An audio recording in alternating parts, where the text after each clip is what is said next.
So you finished filming and editing your clips, but your shots are looking a little flat. Well, I'm going to teach you how to take those flat images and turn them into more dynamic ones in just a few simple steps. Hey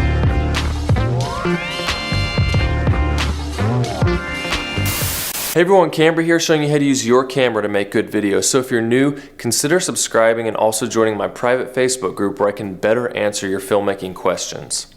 But when it comes to color correction, there are two main parts to making your image look good. First, you have to edit the exposure, and once you have it the way you like, then you need to move on to edit the image for white balance or color. So we're going to look at some shots from one of my short films, and I'm going to take you through the process of correcting exposure in this video, and then I'll take you through the steps of correcting white balance in the next video.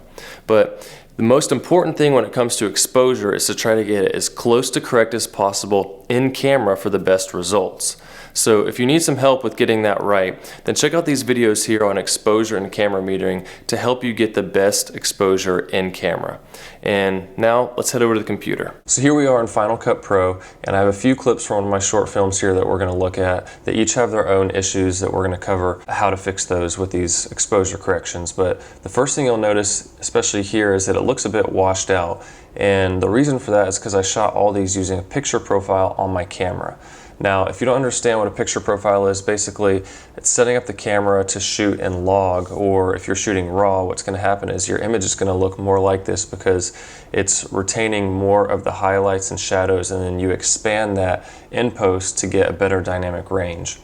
And if you want to learn how to do that, then just look at the links in the description on setting up picture profiles, or if your camera doesn't have the ability to do that, I have a video that also shows just how to tweak your camera's video settings in order to get more of a dynamic range out of it. So the first thing we're going to do is add our color controls. So if you come up to here, you see this, it'll say Show Inspector. You click on that, and that brings up all of your effects that you can do. Another option is to just push Command 4 for that, make things quicker. So then right here you have Show the Color Inspector. So you click on that, and that brings up all the color controls.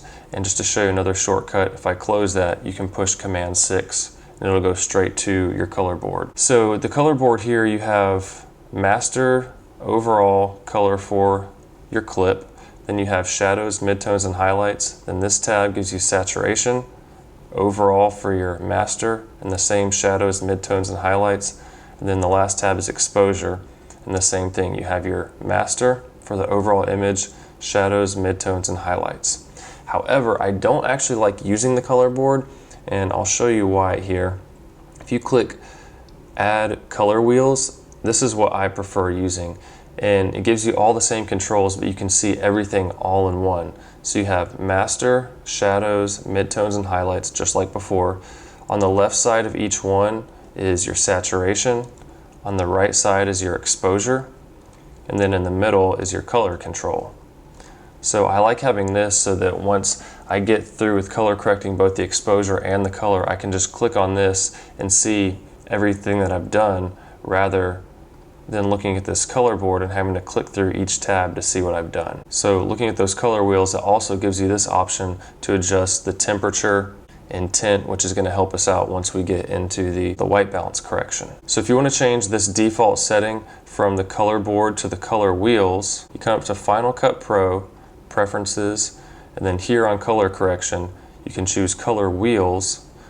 Now whenever you click this button, it'll bring up the color wheels instead of color board, and the same if you push Command 6, it'll go straight to that. So the next thing we're going to do is click on View, Show in Viewer, and then here Video Scopes, and also you have the Command 7 option, which is the shortcut I like to use. And that brings up this for us to look at. So we're going to click on that and make sure it's set to waveform if that's not what you have already, and then Luma and Units IRE. So what this is showing us is the overall exposure on the image. The 0 to 100 is the exposure range, which is 0 you have black, and anything below that's going to be underexposed, and at 100 you have white, so anything above that's going to be overexposed. So ideally we want to keep everything within that range so that the whole picture is at a proper exposure. And as you're looking through here, you can tell this part here is probably the wall that's pretty bright.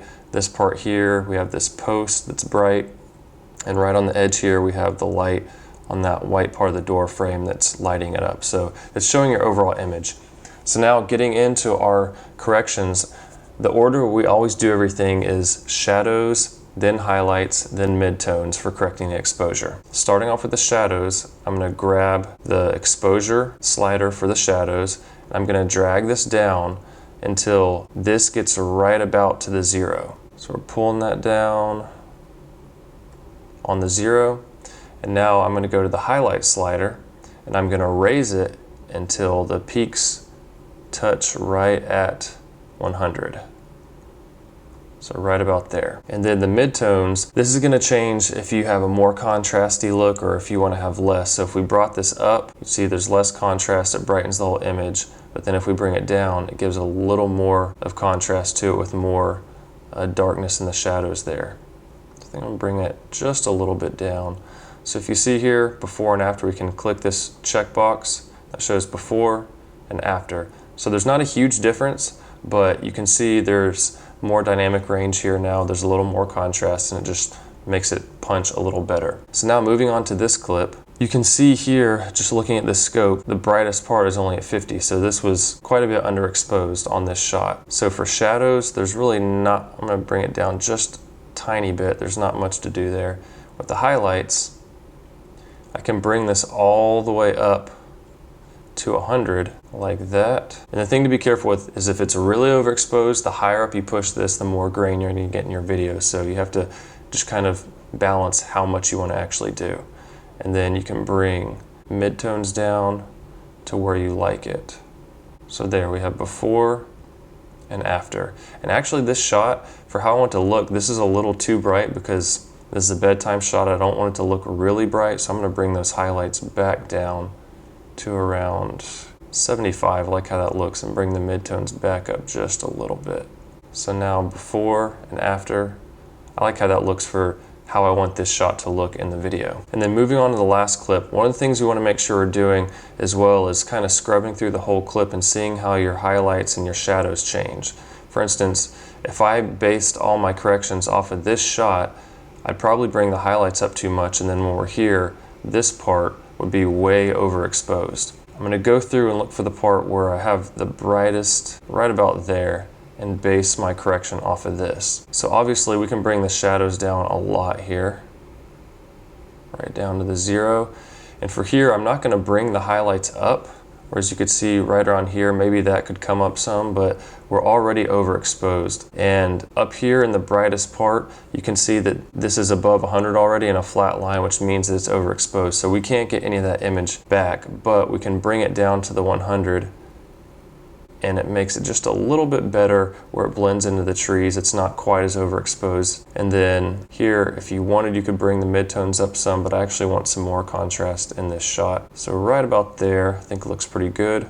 So before, after, you see a pretty big difference there. And the idea is you just want to do a little bit. You don't want to go overboard with any of this stuff, like making it super contrasty like that, because it just doesn't look good. A lot of times with video effects, less is better. And that's it. Just a few simple steps using those exposure tools, and you've taken your image from looking flat and washed out to having much more dynamic range and contrast. So now you're ready to move on to the second step of the color correcting process by adjusting the white balance of your image for the best colors, which we'll cover in next week's video.